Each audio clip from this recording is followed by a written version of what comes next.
Buzz, Indiana's Underground Business Voice. I've got Monica Taylor here with MET Consultants, right? Did I get that right? That's correct. Okay. Thanks so much, Tom. I screw it up, so I want to make sure we get it right.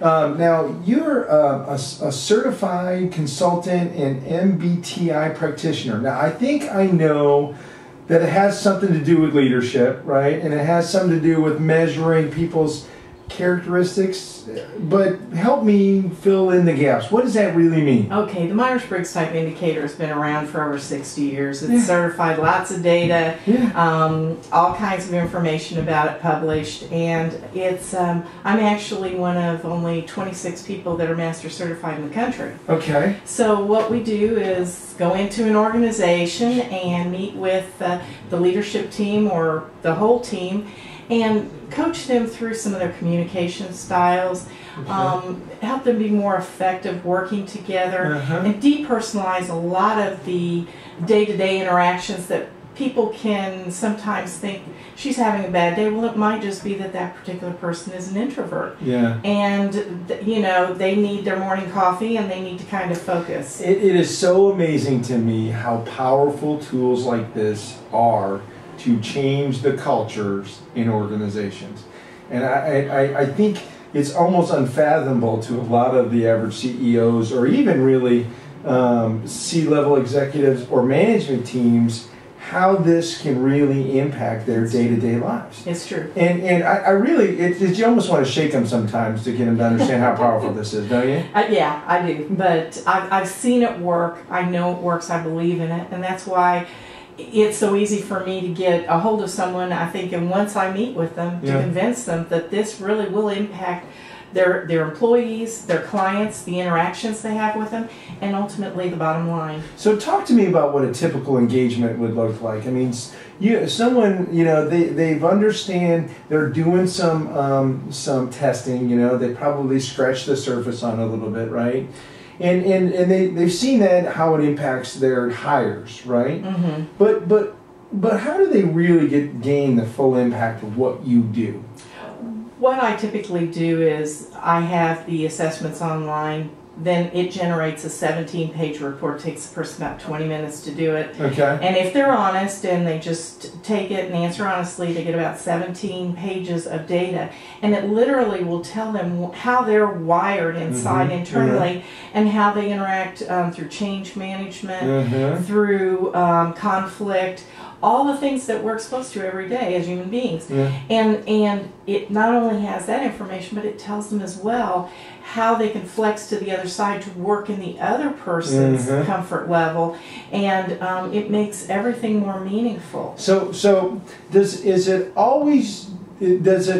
they need more than that piece of paper and reading that information and recognizing where those problems are? And that's really where you come in, right? It's like, okay, now you understand how screwed up you are. I wouldn't quite say that. Well, here's what to do about it, or here's how to communicate, or here's how to create a more gelling culture based on the people you got in here. Is that right? I do that. I do that through individual coaching, executive coaching, but it's even more when you see a whole team together. I do a team building workshop. It should be a full day or more.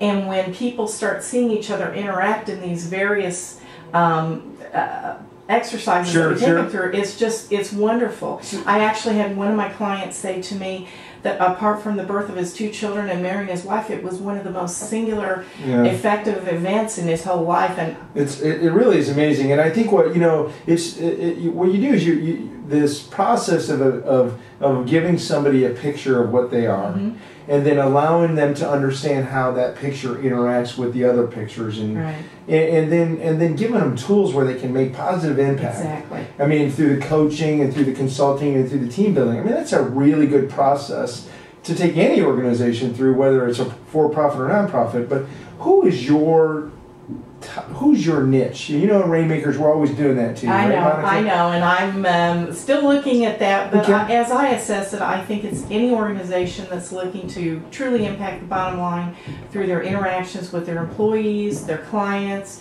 and really truly understanding we're all wired differently, and no one's wired better than the other. And I really stress that. But understanding and being able to communicate that is terrific. Monica, does that work more with a company that's growing fast, or a company that maybe has been downsized and has to reaffirm new team boundaries? Is that which space do you think you have the best?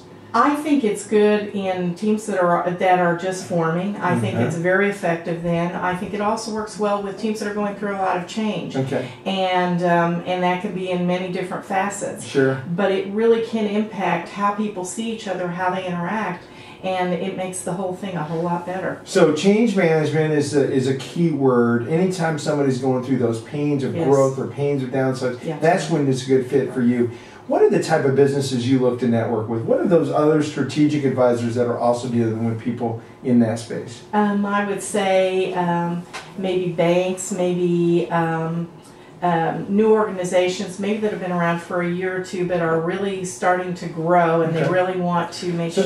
So, Monica, just to pinpoint it down, would it be maybe marketing companies that are also selling to those high growth businesses? Those, and maybe some organizations that do team building and that work with organizations to help them work better together. Yeah. So a lot of times what people don't know is like I'm a business coach, but bringing you in as an added resource to get a business to another level, to break them through. I mean, that me and Jim Zarvas and Rainmakers have had a great relationship where we always push people to do the personal development thing, and that's a great mechanism to jump and get through another level. And I think that's another way that other coaches, consultants that are in your space but maybe augment your value, don't quite do what you do, are good organizations for you to network with. Right. Is that fair? It would be fair. I think I could help bring a little something extra to the table that might help them be more effective as well. I think the one thing I'd like everybody to know is you can't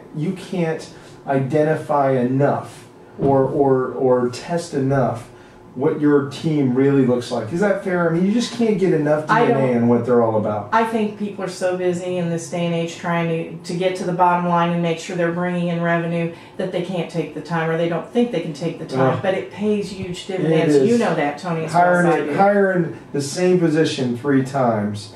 I mean, it is so much more expensive than getting and really knowing who does that human being look like, and past the interview, past the courting phase, and helping them be successful. Sure. It's all about, if you help them be successful, they're going to make, bottom line, the organization and you as the manager or the boss more successful. Monica, it's been a great day. I appreciate you coming on the buzz. You've been buzzed. Thank you so much.